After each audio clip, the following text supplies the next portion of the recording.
또 정말 귀한 선교사님도 모시게 돼서 감사합니다.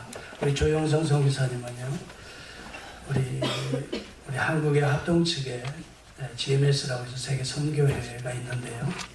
거의 한 25,000명 정도 지금 파송 많이 하셨나요? 2,500명?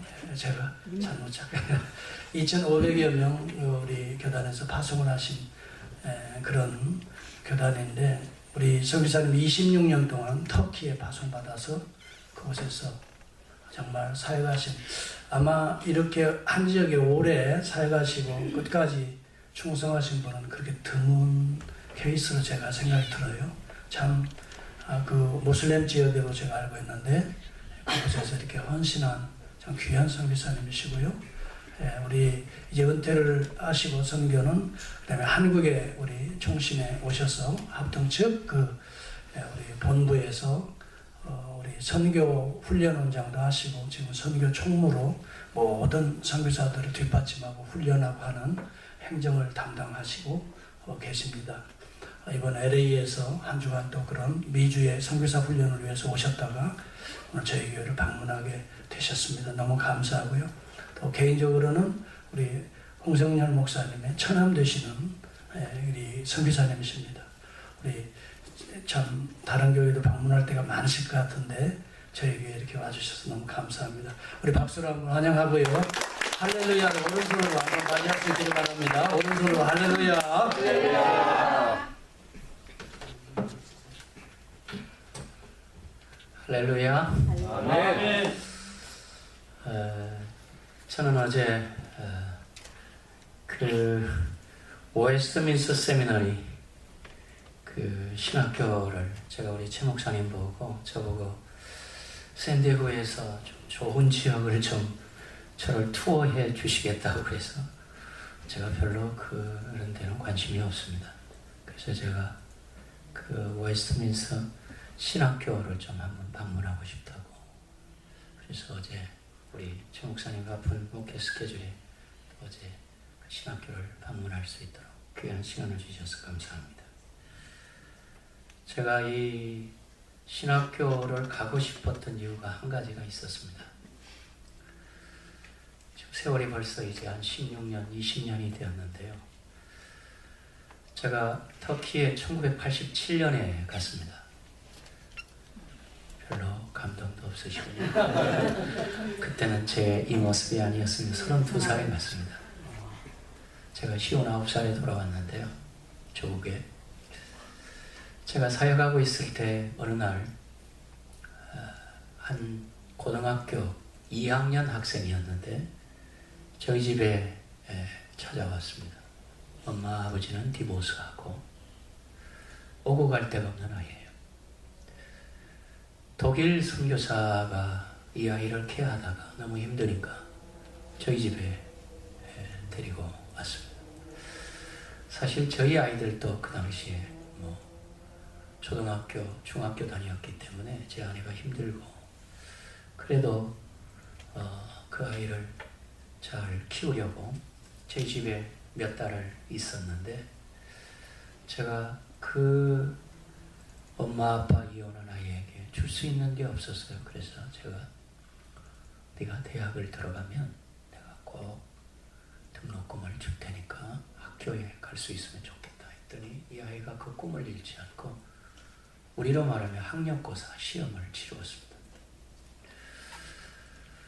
시험을 치르고 난 다음에 저는 잊어버렸어요. 그리고 또 이 아이가 그 터키의 국경선인 에드린의 독일 선교사 집으로 가겠다고 그래서 몇 달 동안 가 있었고, 그런데 어느 날 독일 선교사 집에서 연락이 왔어요. 이 아이가 의외로 대학 학력고사 시험을 잘 치러서 터키의 그 제2의 무역 도시가 서머나라고 이즈밀이라고 하는 도시인데 거기 에게 국립대학에 영어 영문학과를 합격했다는 거예요. 합격했다는 사실은 기분이 좋았는데 제가 약속한 것이 생각이 나니까 참 부담이 됐습니다. 그랬더니 이 아이는 마치 제가 자기의 부모인 줄 알고 당연히 등록금을 줄 줄 알고 저희 집에 찾아온 거예요. 그래서 자기가 학교에 가겠다고 그래요. 그래서 제가 4년 동안 이 아이의 등록금을, 학자금을, 생활비를 대주면서 대학 졸업을 시켰습니다. 근데 거기까지는 괜찮았어요. 근데 대학을 졸업하면서 제 딸아이가 그때 선교사 자녀학교에 자기 담임 선생님이 미국 인터서브 선교사의 싱글 자매였는데, 이 자매를 이렇게 뒤를 따라다니면서 그 자매로 혼자 짝사랑한 거예요.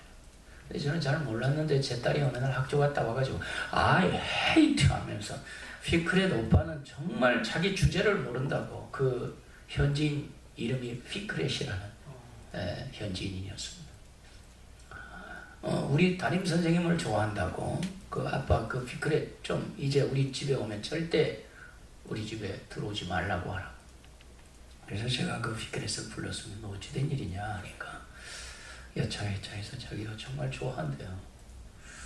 그래서 이 녀석이 미국에 가고 싶으니까 그 미국 자매를 좋아하는 거 아닌가 했는데 결국 결혼을 했어요. 그리고 이제 미국으로 왔는데 이 자매 고향이 샌디에고입니다. 아버지는 장로교회 교회의 장로였습니다. 근데 이 친구가 대학 때 그 북페어라고 하는, 우리 터키에는 이제 그 1년에 한 번씩 그 기독교 서적을 북페어를 하는데, 이 젊은 학생이 영어가 가능하니까 영국의 선교사님이 한 책을 주었는데, 그 책이 뭐냐면 켈빈의 기독교 강요 3권이었어요. 이 책을 읽기 시작한 거예요. 사실 켈빈의 그 기독교 강요 원서는 굉장히 어렵습니다. 고어로 되어 있기 때문에. 그런데도 이 학생이 영문과 학생이었기 때문에 끝까지 인내하고 자기가 그래 다 읽었대요. 그리고 자기는 신학을 공부하면 프레스비테리안 장로교 신학을 하고 싶었대요. 그런데 샌디에고에 와가지고, 여러분 미국 생활이 만만치 않은 것처럼 역시 동일하게 이 친구도 여기에서 뭐 클리너 하는 데도 일하고 뭐 이러면서 자기 아내에게 내가 신학교를 가고 싶다고 하니까, 그 장인어른을 들은 사람이 바로 차를 타고 이 웨스트민스터 세미나리 캘리포니아 이 학교에 데리고 간 것입니다. 저는 어느 교수님을 만난지 몰랐지만 학교를 가게 됐습니다. 그런데 저는 세월이 흘러서 다 잊어버렸어요. 그런데 어느 날 제 조카가 그 웨스트민스터 신학교 다니는데, 둘이 점심을 먹다가 제 조카가 터키에서 왔다고 하니까 우리 삼촌이 거기에 선교사인데 좀 아느냐고 그랬더니 누구냐고, 이 터키 전도사가, 그 피크렛이라는 전도사가 그러더라고요. 그러니까 제 이름이 터키에서는 조용성인지를 잘 모르고 조베이, B-A-Y, 그냥 조씨 이렇게 조베이라고 부르는데, 우리 삼촌이 조용성인지 영어 이름이 있는지 모르고 그냥 조라고, 조, 그 사람이 나를 가르쳐 주셨던 분이라고 하니까, 거기에서 얘가 바로 전화를 터키에 왔어요.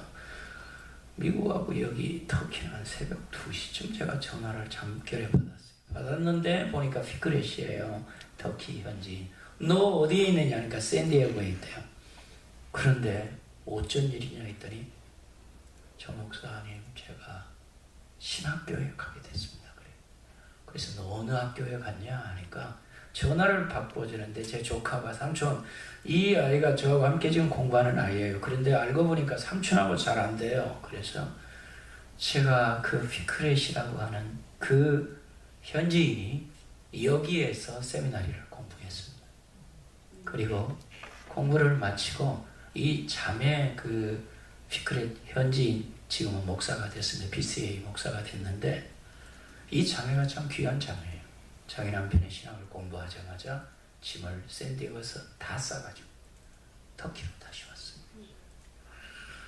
아마 우리 터키의 장로교회의 교회 가운데 그래도 프레스비테리안이라는 이름을 가지고 리폼 신학을 공부한 현지인이 그래도 비교적 제대로 공부하고 목회자가 된 케이스가 하나입니다.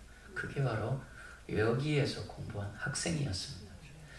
그래서 제가 참 어제는 얘가 공부했던 곳이 어떤 곳인가 해서 우리 조 목사님하고 라이브러리도 가보고 학교 캠퍼스도 가보고 사진도 찍고, 그래서 제가 터키로 어제 보내주었어요. 그랬더니 아직 안 봤어요.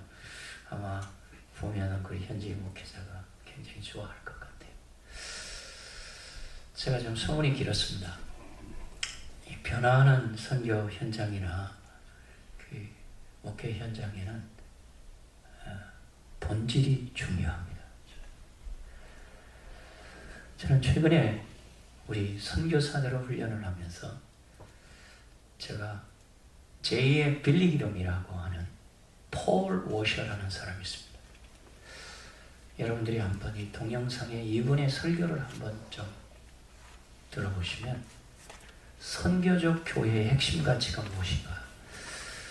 그 폴 워셔가 이런 이야기를 했습니다. 이분이 남미 선교사 출신인데 미국에서 셰퍼드 컨퍼런스라고 1년에 한 번씩, 지금 아마 16회 됐어요. 제가 2015년에 한번 이 컨퍼런스에 참석했는데 아마 우리 이쪽에 캘리포니아 쪽에서는 그 강해 설교의 대가가 우리 존 맥카디, 존 맥카디, 맥카디 이분이 주류를 이루었던 그 셰퍼드 컨퍼런스에 제가 2015년에 참석했을 때는 남미, 동남아시아까지 한 3,500명 1년에 한 번씩 컨퍼런스를 대단합니다. 그런데 그분의 설교가 가장 강렬한, 그런데 이분이 이런 핵심 가치를 이야기했습니다. 선교는 희생이 아니라 진리의 말씀을 선교 현장에 잘 전해야 되는 것이 선교라고. 저는 이 말씀이 참 저의 선교의 다음 세대 선교사들에게 가르쳐주고 있는, 제가 늘 일관성 있게 강조하는 것 중에 하나입니다. 선교는 희생이 아닙니다. 진리의 말씀을 선교사가 잘 증거하는 것이 선교의 핵심 가치입니다. 그런 면에 있어서 저는 우리 샌디에 교회, 우리 반석교회가 그런 진리의 말씀을 잘 전파되는 귀한 교회가 되기를 주님의 이름으로 축복합니다. 아멘. 창세기 5장의 이 족보에 대한 이야기는 아주 평범한 이야기입니다. 별로 그렇게 이 사람은 아브라함처럼 열국의 아비도 아니었습니다. 모세처럼 자기 민족을 애굽에서 이끌어냈던 그런 위대한 지도자도 아니었어요. 그저 여러분과 저처럼 평범한 삶을 살아가고 있던 가문의 이야기. 사랑하는 성도 여러분, 신앙생활은 평범성의 소중함을 아는 것이 중요합니다. 일상생활의 소중함을 아는 사람은 비범한 삶을 살 수 있는 출구 전략을 이해하고 있는 사람. 여러분과 제가 샌디에고에서 나는 뭐 주일이면 그냥 그저 교회 나가고 또 새벽에 하나님의 말씀을 묵상하고 내 비즈니스하고, 여러분 이것이 평범한 것 같지만 소중한 일입니다. 이 사실을 깨달을 때에 오늘 창세기 5장의 이 평범성 속의 진리를 깨달을 수 있습니다. 그 사람이 누구인가? 에녹입니다. 에녹은 성경에 그렇게 아웃스탠딩한, 아주 성경의 그레이트 리더로 있었던 사람이 아니에요. 뭐 모세, 다니엘, 아멘 하나만 계속 해야 되겠습니다. 바울처럼, 엘리야처럼 뭐 이렇게 위대한 일을 하는 사람. 근데 여러분과 저와 똑같은 사람. 여러분들이 저를 모르는 것처럼 저도 여러분들을 잘 모릅니다. 그런데 이 에녹의 삶 가운데 놀라운 하나님과의 동행했다는 것이 중요합니다. 오늘 이것을 저는 여러분과 이 아침에 잠깐 나누고 싶습니다. 창세기 5장 21절의 말씀을 한번 우리 다 같이 읽기를 시작합니다. 시작. 여러분 65세에 무드셀라를 낳았다. 물론 당시에는 장수였기 때문에 자녀를 낳을 수 있을 것입니다.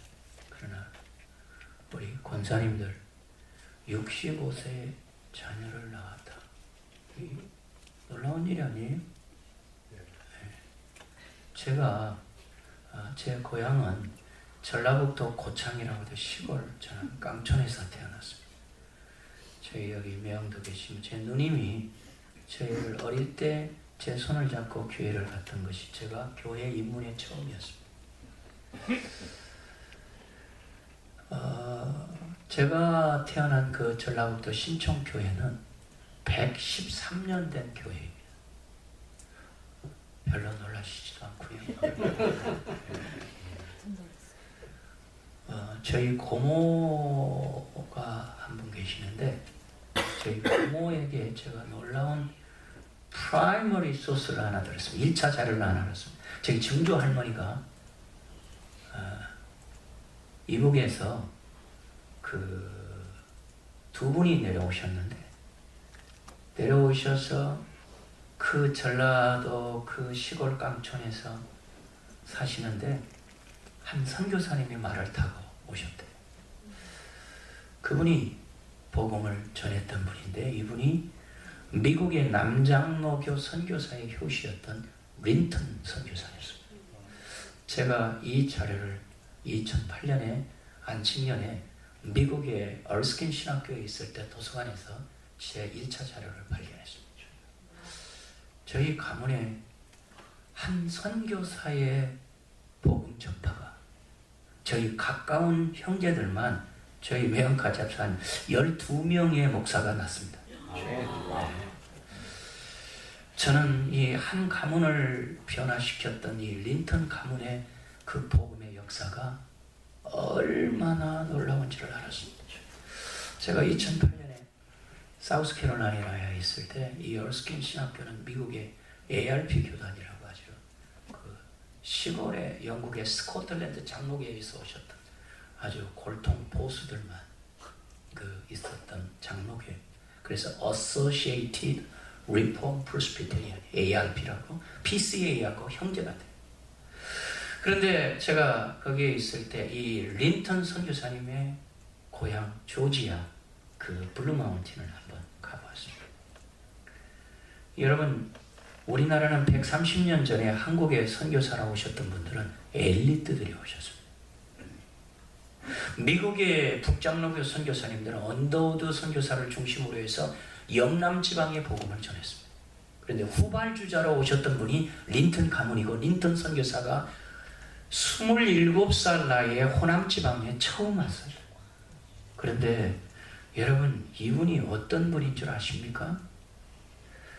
제가 이 도서관에서 이분의 그 과거의 히스토리컬 백그라운드를 읽어보니까 남부의 조지아 텍, 남부의 그 남부 조지아 공대는 남부 사람들은 그렇게 남부의 MIT라고 그래요. 그러니까 동부의 MIT가 유명하지만 남부는 조지아 텍 하면 아주 유명한 공대입니다. 이 공대를 그냥 나오신 게 아니고 탑으로 나오셨어요. 얼마나 공부를 잘했던지 대학에 졸업하기 전에 그 당시에 GE라고 하는 지금도 미국의 전자회사가 있는 General Electric이라고 하는 전자회사의 스카웃이 됐습니다. 와. 예, 감동하셔야 됩니다. 여기에 스카웃이 돼가지고 미국의 젊은이가 편안하게 살 수 있는 젊은이가 27살 나이에 칠흑같이 거무른 조선 땅에 미국의 남장로교 선교사님으로 호남지방에 선교를 온 거예요. 역사를 뒤져보니까 이분이 호남지방에만 157교회를 세우셨습니다. 그 중에 하나가 제가 태어난 전라북도 신촌교회입니다. 좀 알아주시기 바랍니다. 대단한 교회입니다. 제가 아무래도 이야기를 좀 해야 격려가 될 것 같네요. 이분이 광주 송정중앙교회 중고등학교가 있습니까? 이 학교도 린턴 가문이 세우셨어요. 린턴 선교사가 세웠고요. 저희 매형이 여기 계시지만 당시 기독교 사립고등학교 좋은 학교를 나오셨습니다. 전주 신흥고등학교를 나오셨습니다. 여러분들은 전주고등학교만 좋은 줄 알지만 신흥고등학교도 좋은 학교입니다. 제가 그렇게 알고 있습니다. 우리 여러분의 담임 목사님도 거기 나오셨습니다. 좀 알아주시기 바랍니다. 그 전주 신흥고등학교를 린턴 가문이, 린턴 선교사가 세웠습니다. 기전여고도 제가 알기는 린턴이 세웠습니다. 저 한남대학도 이분이 세우더라고요. 이분이 호남 지방의 린턴 가문의 선교를 빼면은 낯생이 없어요. 이런 분입니다. 제가 얼마 전에 서울 서대문교회 제 교회에서 설교를 하는데 유진벨 네 분이 그 교회에 출석을 하더라고요. 이분이 김일성이가 북한에서 죽을 때 유언이 하나 있었습니다. 린턴 가문이 북한의 심장마비 아이들에 대해서 도와주는 데는 절대 해하지 마라 유언이었다. 그 유진벨 그 인요한 선교사는 고향이 전라남도 순천입니다. 전라도 사투리를 징그럽게 잘합니다. 제가 좀 굿모닝 했더니 한국말 하세요.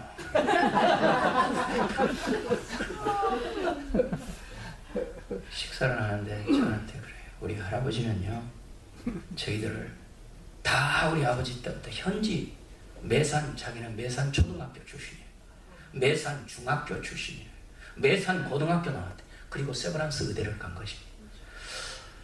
여러분, 이 린턴의 그 인요한 선교사의 이야기를 들으면서 제가 가슴이 뭉클했던 것 중에 하나는 자기의 그 외할아버지가 어떻게 순천을 중심으로 호남 지방에 선교했던 이야기를 하는데 살아있는 다큐멘터리.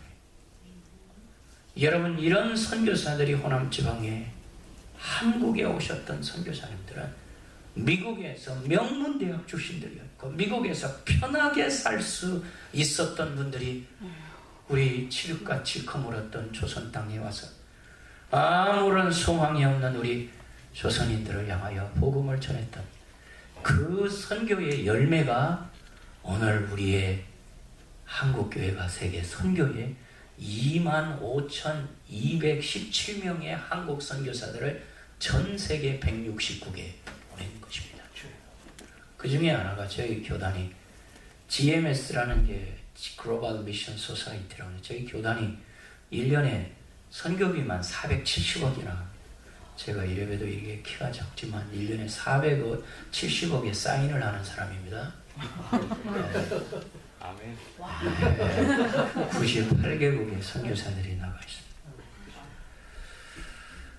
저는 선교에 한 실무자로 제가 지난 한 6년여 동안 선교사를 훈련하고 훈련시키면서 가장 중요하게 생각했던 것은 하나님과 동행하는 것입니다. 아멘. 65세의 무두셀라를 낳았던 에녹의 삶 가운데 에녹이 어느 날 아마 그런 생각을 했을 것 같아요. 이 아이를 낳고 난 다음에 내가 이렇게 살아서는 안 되지. 삶에 정한점이 있었을 것 같아요. 여러분, 성경에 에녹이 65세 이전의 삶에 대해서는 성경에 언급이 없습니다. 또 성경에 언급이 없으면 남의 사생활을 알려고 하지도 마세요. 그러나 65세의 무두셀라를 낳고 난 다음에 그의 삶에 터닝 포인트가 있었어요. 전환점이 있었습니다. 우리 오늘 이 아침에 반석교에 나오신 여러분들의 삶 가운데 제가 아침에 일어나서 제 조카 집에 자고 이 양반 옷킴을 하고 걷는데 샌디에고는 정말 천국 다음 가는 지역이군요. 한 959원 될 것 같습니다. 근데 심심한 천국인 것 같네요. 제가 봤어요. 저는 별일 할 일이 없으니까. 그런데 공기가 너무너무 프레시하네요. 여러분, 한국은 지금 중국의 황사 거리에서 정상적인 사람은 마스크를 끼고 다녀야 돼요. 지옥입니다. 그런데 요즘 젊은이들 한국은 재밌는 지옥이래요. 얼마나 한국은 재밌는 게 많은지. 여러분, 이런 삶을 살고 있는 오늘의 시대에 여러분들이 정말 내가 이렇게 샌디에고에서 살아서는 안 되지. 삶의 전환점이 있기를 주님의 이름으로 축복합니다. 아멘. 여러분들을 미국에 어떻게 보내셨나요? 아메리카 드림으로 보내셨습니까? 여러분들이 여기에서 편하게 잘 살고 여러분들의 자녀들이 잘 뭐 그렇게 사셔야죠. 그럼에도 불구하고 여러분의 삶 가운데 내가 이렇게 살아서는 안 되지. 예녹의 삶 속에 여러분들의 삶을 조명해 볼 수 있기를 주님의 이름으로 축복합니다. 아멘. 나를 하나님이 왜 이곳에 보내셨나? 모두 셀라를 낳았어. 65세. 그것도 늦은 나이. 하나님이 태문을 여시고 예녹이 어느 날 하나님께 기도하며 이 아들의 이름을 무엇으로 지을까? 여러분, 동서고금을 막론하고 이름은 아무렇게나 짓는 게 아닙니다. 감동이 없으십니까? 제가 국제 선교단체에서 터키에서 일했습니다. 영국 선교사, 스코틀랜드 선교사, 미국 선교사. 가끔 이렇게 이제 맨스 컨퍼런스도 하고 뭐 이렇게 할 때 보면은 이름이 미국 친구들 이름이 제일 많은 게 존 많더라고요. 피터, 제임스, 많은데 또 자매들은 루스 이런 자매 이름이 있는데 제가 아직까지 자매 선교사들 가운데 가룟 유다 이런 이름은 본 적이 없습니다. 아니, 여러분들의 자녀들의 이름을 그렇게 붙여줄 부모가 있습니까? 이름에는 의미가 있는 것입니다. 여러분, 놀라운 사실은 창세기 5장 21절에 65세에 무두셀라를 낳았다고 이름을 지었던 예녹에게는 무언가 그의 삶의 전환점이 있었을 것입니다. 여러분이 무두라고 하는 말과 쉘라라는 말의 히브리 말의 의미는 합성어입니다. 이 말은 풀어서 해석하면 그가 죽으면 인류의 심판이 온다라는 뜻입니다. 놀랍죠.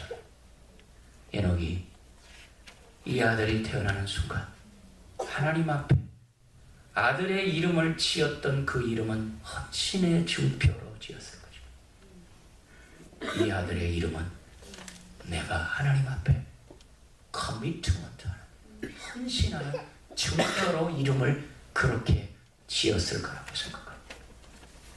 여러분, 22절의 말씀을 다 같이 읽기를 시작합니다. 시작.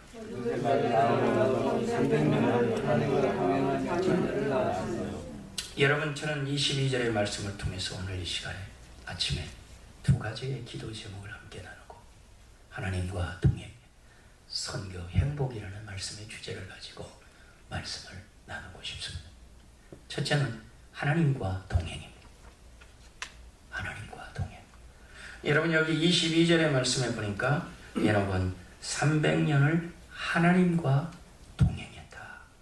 동행이라는 말이 우리나라 말의 뜻은 중국말을 그대로 차용했기 때문에 한문을 그대로 쓴 겁니다. 동행이라는 한문의 뜻이 무엇입니까? 한 가지 동자, 움직일 빙자. 영어로 말하면 walking with가 하나님과 함께 걷는 것입니다. 여러분, 이 말을 더 직역하면 동행이라는 말이 원래의 의미는 보조를 잘 맞춘다는 뜻입니다. 이 보조를 잘 맞춘다는 뜻을 이야기할 때는 우리는 군인을 이야기할 수 없습니다. 군인을 이야기하지 않을 수 없습니다.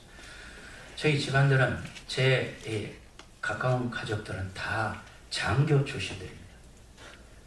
저만 육군 병장을 나왔습니다. 제 사위는 샌디에고 여기가 미 해군 베이스가 있죠. 네, 제 사위는 미 해군입니다. 1.5세인데요. 여기에서 자주 교육을 받고 그런데 2년 전에 펜타곤에 5년 근무하고 일본 오키나와에서 지금 핵 잠수함을 타고 있습니다. 여기에서 훈련받고 또 가고, 그래서 샌디에고를 자주 옵니다. 그래서 제가 어제 목사님, 물개 있는 데서 제 아들의 사위 이름이 배기탄인데, 기탄 수학이 아니고요. 배기탄인데, 기탄아, 아버지가 여기 와서 물개 하니까, 아버지 그 물개 있는 데가 아니고 뭐라고요? 그 이름이? 예? 라호야예요. 그렇게 또 카톡을 보내왔어요. 제 사위는 이 지역을 잘 아니까. 근데 제 사위는 지금 그 네이벌 미 해군사관학교를 나와서 지금 소령으로 일본에 근무하는데요. 군인은 해군사관학교의 그 교훈이 뭐냐고 했더니 duty first, 의무가 먼저랍니다. 군인은 의무를 먼저 하는 것입니다. 제 사위는 걸음걸이가 흐트러뜨리지 않습니다. 제 아들은 한국의 해군 통역장교로 또 3년을 제가 일부러 좀 리더십도 생길 겸 한국에 보냈어요. 군대를 안 가겠다는 놈을 억지로 보냈더니 제 아들이 처음에 갈 때 군대에 가가지고 좀 고문관 바보가 되지 않기 위해서 제가 터키에 한 일주일 동안 패밀리 타임을 가지면서 제 아들하고 저 지중해 어느 호텔에 가서 한 주간 동안 아들을 한국에 군대 보내기 전에 제식훈련을 시켰습니다. 제식훈련 아십니까? 예, 제가 모든 말은 왼발이 앞으로, 왼발 앞으로, 왼발 앞으로 해가지고 둘이 부자지간에 제식훈련을 시켜서 군대에 보냈어요. 진해에 갔는데요. 210명 해군 해병대 초임 장교 소위 계급장을 달고 해군 참모총장 앞을 이렇게 사열을 지나가는데 저는 얼굴을 찾을 수가 없어요. 제 아들이 누구인지는 모르겠더라고요. 근데 그 어머니는 대단하더라고요. 제 집사람은 딱 여보 우리 아들이 저기 있다고 그래. 보니까 저는 도저히 얼굴이 구릿빛 얼굴에 뭐 흰 제복을 쫙 입고 뭐 군기가 번쩍 들어가고 서 있는데 모르겠더라고요. 그래가지고 또 계급장은 또 엄마 아빠가 달아줘야 된다고 그래서 앞에 가가지고 계급장을 딱 달아주려고 하니까 신고합니다 하면서 또 인사를 하는데 제가 귀청이 떨어지는 줄 알았어요. 제 아들은 한 번도 저한테 존칭어를 써본 적이 없습니다. 반말하고 제 아들하고 했는데 그때는 존칭어를 쓰더라고요. 어떻게 고생 많이 했던가? 아닙니다. 괜찮습니다. 그래서 나중에 알고 보니까 다 그거 시켰더라고요. 그래가지고 계급장을 달아주는데 제가 걸음걸이가 장교가 틀려요. 그래서 야 역시 군인은 해군으로 보내야 되겠다. 보조를 잘 맞추는 것입니다. 여러분 하나님과 동행한다. 우리 한번 창세기 6장 8절과 9절의 말씀을 한번 본문을 이해하기 위해서 한번 다 같이 읽기를 시작합니다. 시작. 은혜를 입었더라. 이것이 너의 조건이라. 너의 의인이여 네 완전한 자라. 그는 하나님과 동행하였으며. 예, 이런 군대를 오합지졸의 군대를 함께 읽지를 못. 다시 한번 이 창세기 6장 8절과 9절 읽기를 시작합니다. 시작. 그러나 너와는 여호와의 은혜를 입었더라. 이것이 너의 조건이라. 너는 의인이요 상대의 완전한 자라. 그는 하나님과 동행하였으며. 아멘. 아멘. 여러분 어디에서 많이 보았던 단어가 또 한 번 반복됩니까? 동행. 그렇죠. 여러분 노아는 당대의 의인이었습니다. 이 의인이라는 말의 뜻은 관계적인 의입니다. 세상 사람과 be compare with가 구별되어 살았습니다. 시대를 역류하는 삶. 우리 샌디에고의 우리 반석교회 성도님들은 사람이 경쟁력인데 많은 사람이 경쟁력이 아니고 한 사람이 어떻게 하나님의 말씀에 기초를 두고 반석위에 세운 집처럼 살아가는 핵심 가치의 삶을 놓치지 않기를 주님의 이름으로 축복합니다. 이게 하나님과 동행하는 삶이에요. 그런데 여러분 노아는 당대의 의인이었고 세상 사람과 구별된 삶을 살았습니다.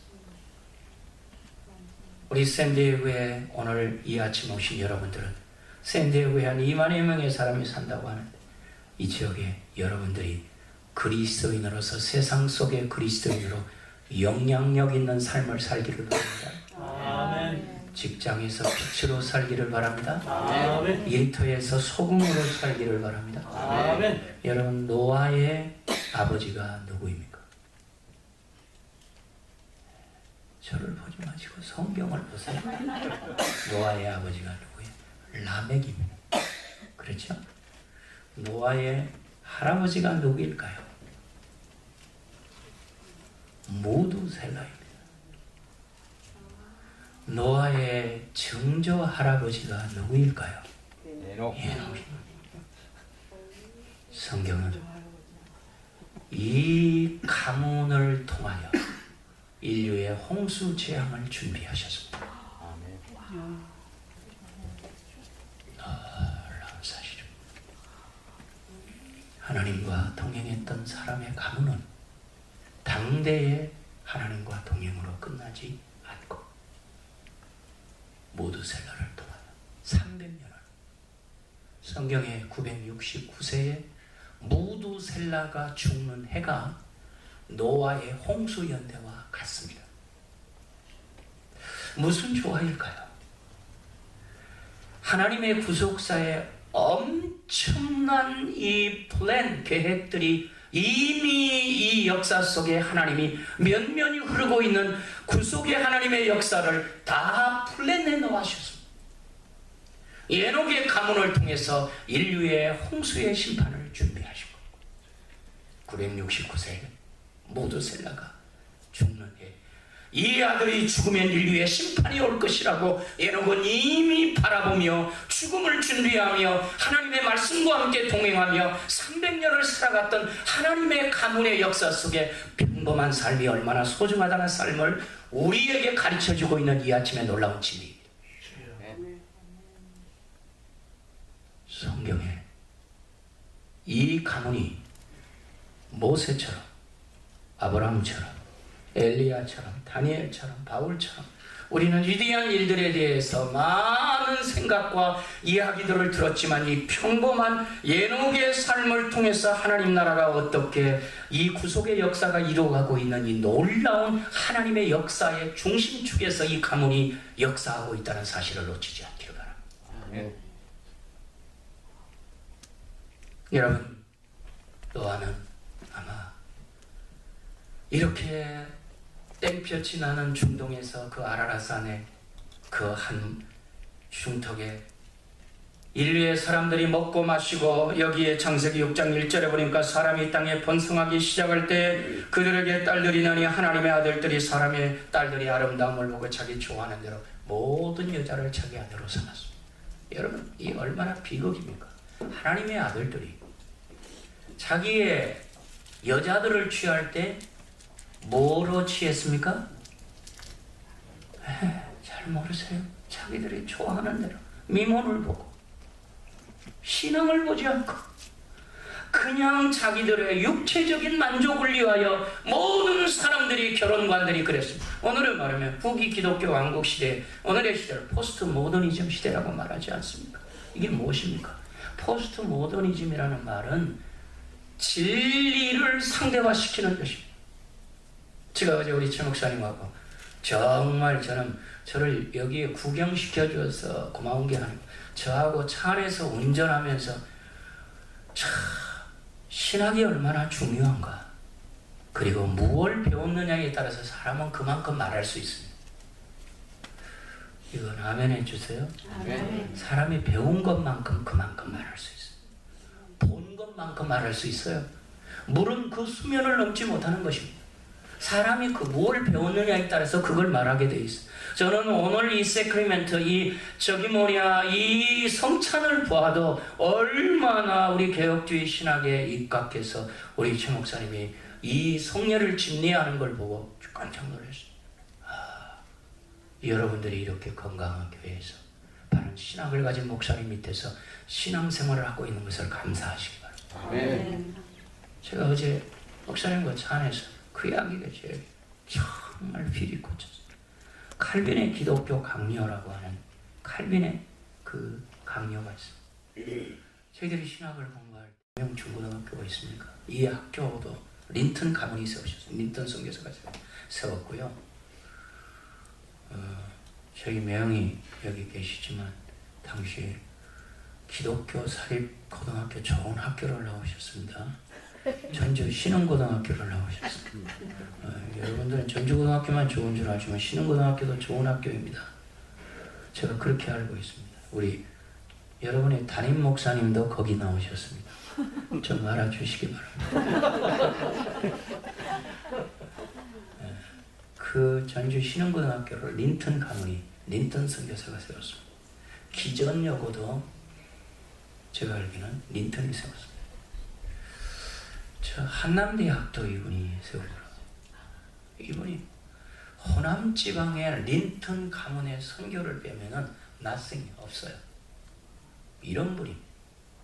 제가 얼마 전에 서울 서대문교회 제 교회에서 설교를 하는데 유진벨 네 분이 그 교회에 출석을 하더라고요. 이분이 김일성이가 북한에서 죽을 때 유언이 하나 있었습니다. 린턴 가문이 북한의 심장마비 아이들에 대해서 도와주는 데는 절대 해하지 마라. 유언이었다. 그 유진벨 그 임요한 선교사는 고향이 전라남도 순천입니다. 전라도 사투리를 징그럽게 잘합니다. 제가 좀 굿모닝 했더니 한국말 하세요.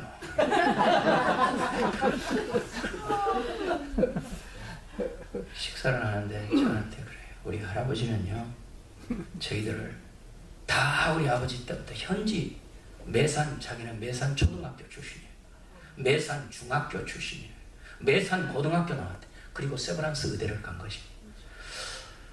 여러분, 이 린턴의 그 인요한 선교사의 이야기를 들으면서 제가 가슴이 뭉클했던 것 중에 하나는 자기의 그 외할아버지가 어떻게 순천을 중심으로 호남 지방에 선교했던 이야기를 하는데 살아있는 다큐멘터리. 여러분, 이런 선교사들이 호남 지방에 한국에 오셨던 선교사님들은 미국에서 명문대학 출신들이었고 미국에서 편하게 살 수 있었던 분들이 우리 칠흑같이 거물었던 조선 땅에 와서 아무런 소망이 없는 우리 조선인들을 향하여 복음을 전했던 그 선교의 열매가 오늘 우리의 한국교회가 세계 선교에 25,217명의 한국 선교사들을 전 세계 169개에 보낸 것입니다. 그 중에 하나가 저희 교단이 GMS라는 게 글로벌 미션 소사이티라고 저희 교단이 1년에 선교비만 470억이나 제가 이래봬도 이게 키가 작지만 1년에 470억에 사인을 하는 사람입니다. 아멘. 98개국의 선교사들이 나가 있습니다.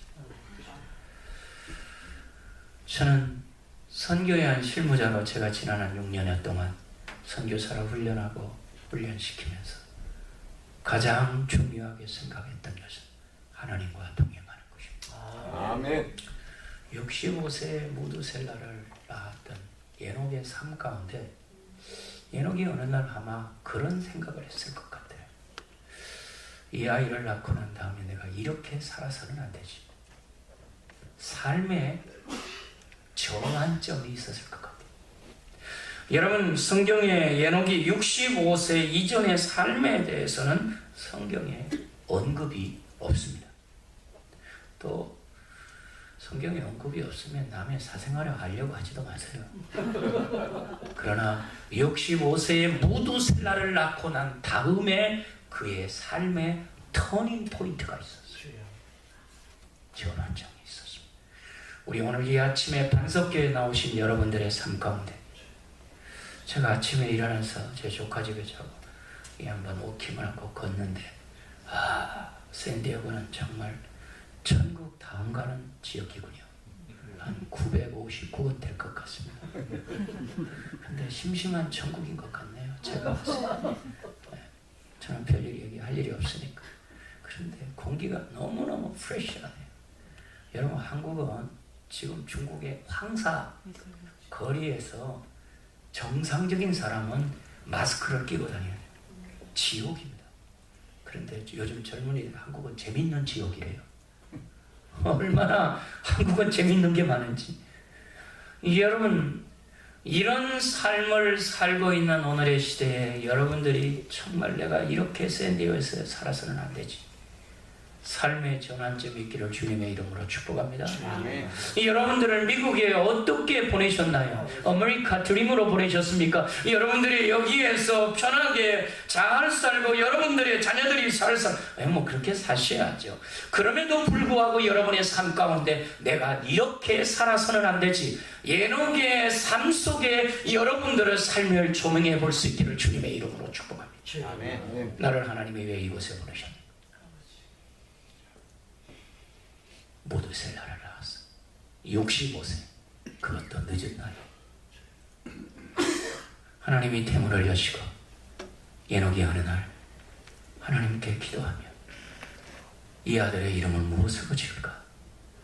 여러분 동서고금을 막론하고 이름은 아무렇게나 짓는 게 아닙니다. 감동이 없으십니까? 제가 국제선교단체에서 터키에서 일했습니다. 영국 선교사, 스코틀랜드 선교사, 미국 선교사. 가끔 이렇게 이제 맨스 컨퍼런스도 하고 뭐 이렇게 할 때 보면은 이름이 미국 친구들 이름이 제일 많은 게 존 많더라고요. 피터, 제임스, 많은데 또 자매들은 루스 이런 자매 이름이 있는데 제가 아직까지 자매 선교사들 가운데 가룟 유다 이런 이름은 본 적이 없습니다. 아니 여러분들의 자녀들의 이름을 그렇게 붙여줄 부모가 있습니까?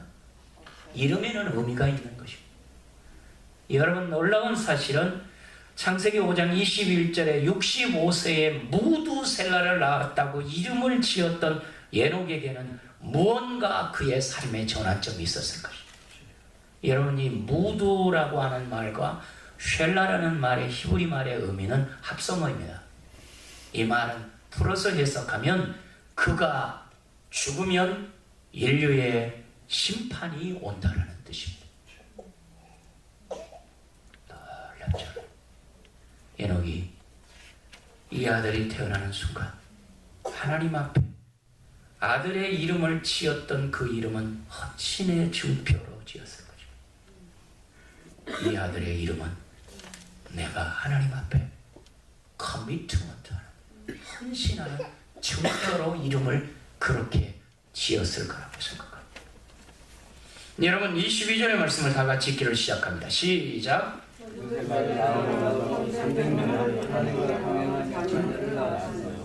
여러분 저는 22절의 말씀을 통해서 오늘 이 시간에 아침에 두 가지의 기도 제목을 함께 나누고 하나님과 동행, 선교, 행복이라는 말씀의 주제를 가지고 말씀을 나누고 싶습니다. 첫째는 하나님과 동행입니다. 하나님과 동행. 여러분 여기 22절의 말씀에 보니까 에녹은 300년을 하나님과 동행했다. 동행이라는 말이 우리나라 말의 뜻은 중국말을 그대로 차용했기 때문에 한문을 그대로 쓴 겁니다. 동행이라는 한문의 뜻이 무엇입니까? 한 가지 동자, 움직일 백자.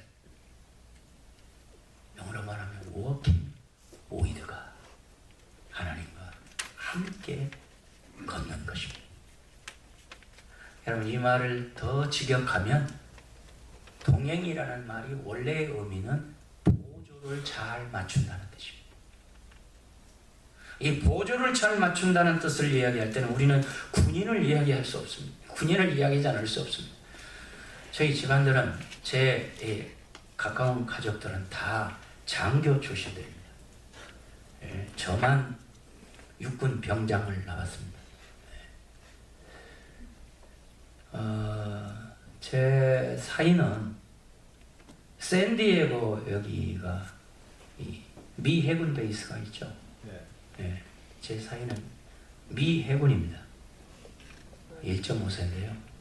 여기에서 자주 교육을 받고 그런데 2년 전에 펜타곤에 5년 근무하고 일본의 오키나와에서 지금 핵 잠수함을 타고 있습니다. 여기에서 훈련받고 또 가고 그래서 샌디에고를 자주 옵니다. 그래서 제가 어제 목사님 물개 있는 데서 제 아들의 사위 이름이 배기탄인데 기탄 수학이 아니고요. 배기탄인데 기탄아 아버지가 여기 와서 물개 하니까 아버지 그 물개 있는 데가 아니고 뭐라고요? 그 이름이? 예? 라호야예요. 그렇게 또 카톡을 보내왔어요. 제 사위는 이 지역을 잘 아니까. 근데 제 사위는 지금 그 네이벌 위 해군사관학교를 나와서 지금 소령으로 일본에 근무하는데요. 군인은 해군사관학교의 그 교훈이 뭐냐고 했더니 duty first, 의무가 먼저랍니다. 군인은 의무를 먼저 하는 것입니다. 제 사위는 걸음걸이가 흐트러뜨리지 않습니다. 제 아들은 한국의 해군 통역장교로 또 3년을 제가 일부러 좀 리더십도 생길 겸 한국에 보내서 군대를 안 가겠다는 놈을 억지로 보냈더니 제 아들이 처음에 갈 때 군대에 가가지고 좀 고문관 바보가 되지 않기 위해서 제가 터키에 한 일주일 동안 패밀리 타임을 가지면서 제 아들하고 지중해 어느 호텔에 가서 한 주간 동안 아들을 한국에 군대 보내기 전에 제식훈련을 시켰습니다. 제식훈련 아십니까? 예, 제가 모든 말은 왼발이 앞으로, 왼발 앞으로, 왼발 앞으로 해가지고 둘이 부자지간에 제식훈련을 시켜서 군대에 보냈어요. 진해에 갔는데요. 210명 해군 해병대 초임 장교 소위 계급장을 달고 해군 참모총장 앞을 이렇게 사열을 지나가는데 저는 얼굴을 찾을 수가 없어요. 제 아들이 누구인지는 모르겠더라고요. 근데 그 어머니는 대단하더라고요. 제 집사람은 딱 여보 우리 아들이 저기 있다고 그래. 보니까 저는 도저히 얼굴이 구릿빛 얼굴에 뭐 흰 제복을 쫙 입고 뭐 군기가 번쩍 들어가고 서 있는데 모르겠더라고요. 그래가지고 또 계급장은 또 엄마 아빠가 달아줘야 된다고 그래서 앞에 가가지고 계급장을 딱 달아주려고 하니까 신고합니다 하면서 또 인사를 하는데 제가 귀청이 떨어지는 줄 알았어요. 제 아들은 한 번도 저한테 존칭어를 써본 적이 없습니다. 반말하고 제 아들하고 했는데 그때는 존칭어를 쓰더라고요. 어떻게 고생 많이 했다니까 아닙니다 괜찮습니다. 그래서 나중에 알고 보니까 다 그거 시켰더라고요. 그래가지고 계급장을 달아주는데 제가 걸음걸이가 장교가 틀려요. 그래서 야 역시 군인은 해군으로 보내야 되겠다. 보조를 잘 맞추는 것입니다. 여러분 하나님과 동행한다. 우리 한번 창세기 6장 8절과 9절의 말씀을 한번 본문을 이해하기 위해서 한번 다 같이 읽기를 시작합니다. 시작. 은혜를 입었더라. 이것이 너의 완전한 너의 의인이요 당대의 완전한 자라. 그는 하나님과 동행하였으며. 예, 이런 군대를 오합지졸의 군대는 함께 읽지를 못. 다시 한번 이 창세기 6장 8절과 9절 읽기를 시작합니다. 시작. 그러나 너와는 여호와의 은혜를 입었더라. 이것이 너의 조건이라. 너는 의인이요 당대의 완전한 자라. 그는 하나님과 동행하였으며. 아멘. 아멘. 여러분 어디에서 많이 보았던 단어가 또 한번 반복됩니까? 동행. 그렇죠. 여러분 노아는 당대의 의인이었습니다.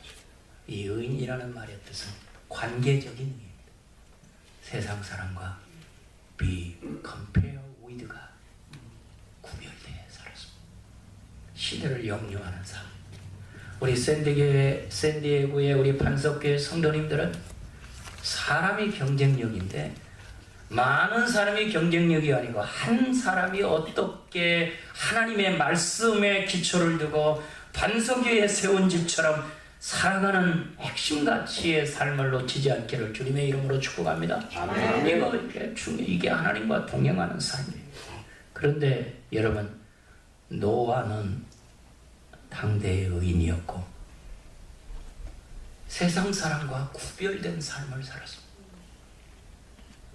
우리 샌디에고에 오늘 이 아침 오신 여러분들은 샌디에고에 한 2만여 명의 사람이 산다고 하는데 이 지역에 여러분들이 그리스도인으로서 세상 속의 그리스도인으로 영향력 있는 삶을 살기를 바랍니다. 아멘. 직장에서 빛으로 살기를 바랍니다. 아멘. 일터에서 소금으로 살기를 바랍니다. 아멘. 여러분, 노아의 아버지가 누구입니까? 저를 보지 마시고 성경을 보세요. 노아의 아버지가 누구예요? 라멕입니다. 그렇죠? 노아의 할아버지가 누구일까요? 무두셀라입니다. 노아의 증조 할아버지가 누구일까요? 에녹입니다. 성경은 이 가문을 통하여 인류의 홍수 재앙을 준비하셨습니다. 놀라운 사실입니다. 하나님과 동행했던 사람의 가문은 당대의 하나님과 동행으로 끝나지 않고 모두셀라를 통하여 300년을 성경의 969세에 무두셀라가 죽는 해가 노아의 홍수연대와 같습니다. 무슨 조화일까요? 하나님의 구속사의 엄청난 이 플랜, 계획들이 이미 이 역사 속에 하나님이 면면이 흐르고 있는 구속의 하나님의 역사를 다 플랜해 놓으셨습니다. 에녹의 가문을 통해서 인류의 홍수의 심판을 준비하시고 969세에 모두셀라가 죽는 해 이 아들이 죽으면 인류의 심판이 올 것이라고 에녹은 이미 바라보며 죽음을 준비하며 하나님의 말씀과 함께 동행하며 300년을 살아갔던 하나님의 가문의 역사 속에 평범한 삶이 얼마나 소중하다는 삶을 우리에게 가르쳐주고 있는 이 아침의 놀라운 진리입니다. 성경에 이 가문이 모세처럼 아브라함처럼 엘리야처럼 다니엘처럼 바울처럼 우리는 위대한 일들에 대해서 많은 생각과 이야기들을 들었지만 이 평범한 에녹의 삶을 통해서 하나님 나라가 어떻게 이 구속의 역사가 이루어가고 있는 이 놀라운 하나님의 역사의 중심축에서 이 가문이 역사하고 있다는 사실을 놓치지 않기를 바랍니다. 여러분, 노아는 아마 이렇게 땡볕이 나는 중동에서 그 아라라산의 그 한 중턱에 인류의 사람들이 먹고 마시고 여기에 창세기 6장 1절에 보니까 사람이 땅에 번성하기 시작할 때 그들에게 딸들이 나니 하나님의 아들들이 사람의 딸들이 아름다움을 보고 자기 좋아하는 대로 모든 여자를 자기 아내로 삼았습니다. 여러분, 이 얼마나 비극입니까? 하나님의 아들들이 자기의 여자들을 취할 때 뭐로 취했습니까? 잘 모르세요. 자기들이 좋아하는 대로 미모를 보고 신앙을 보지 않고 그냥 자기들의 육체적인 만족을 위하여 모든 사람들이 결혼관들이 그랬습니다. 오늘은 말하면 후기 기독교 왕국 시대, 오늘의 시대를 포스트 모더니즘 시대라고 말하지 않습니까? 이게 무엇입니까? 포스트 모더니즘이라는 말은 진리를 상대화시키는 것입니다. 제가 어제 우리 최 목사님하고 정말 저를 여기에 구경시켜 주어서 고마운 게 아니고 저하고 차 안에서 운전하면서 참 신학이 얼마나 중요한가, 그리고 무엇을 배웠느냐에 따라서 사람은 그만큼 말할 수 있습니다. 이건 아멘 해주세요. 아멘. 사람이 배운 것만큼 그만큼 말할 수 있어요. 본 것만큼 말할 수 있어요. 물은 그 수면을 넘지 못하는 것입니다. 사람이 그 무엇을 배웠느냐에 따라서 그걸 말하게 돼 있어요. 저는 오늘 이 세크리멘트, 이 성찬을 보아도 얼마나 우리 개혁주의 신학에 입각해서 우리 최 목사님이 이 성례를 집례하는 걸 보고 깜짝 놀랐어요. 여러분들이 이렇게 건강한 교회에서 바른 신학을 가진 목사님 밑에서 신앙생활을 하고 있는 것을 감사하시기 바랍니다. 아멘. 제가 어제 목사님과 차 안에서 그 이야기가 제일 정말 필이 꽂혔어요. 칼빈의 기독교 강요라고 하는 칼빈의 그 강요가 있어요. 저희들이 신학을 공부할 때 하나님을 영화롭게 하고 be glorified with God. 그렇죠. 하나님을 영화롭게 하고 그 다음 문장이 중요해요. 그 다음에 영원토록 그를 즐거워하느니라. 이 즐거워한다는 말의 원문의 뜻이 기쁘시게 한다는 말과 동의합니다. 여러분과 제가 일생을 살아가면서 하나님 앞에 살아가야 될 핵심 가치가 무엇일까요? 장로교 교인으로서 이야기해 보세요. 사람이 제일 되는 목적이 뭐라고요? 하나님 기쁘시게 하며 여러분의 남은 삶을 살기를 주님의 이름으로 예녹의 가문처럼 노아처럼 이 무두셀라처럼 라멕처럼 그렇게 살아가는 하나님의 사람들이 되기를 주님의 이름으로 축복합니다. 아멘. 기도하십시오.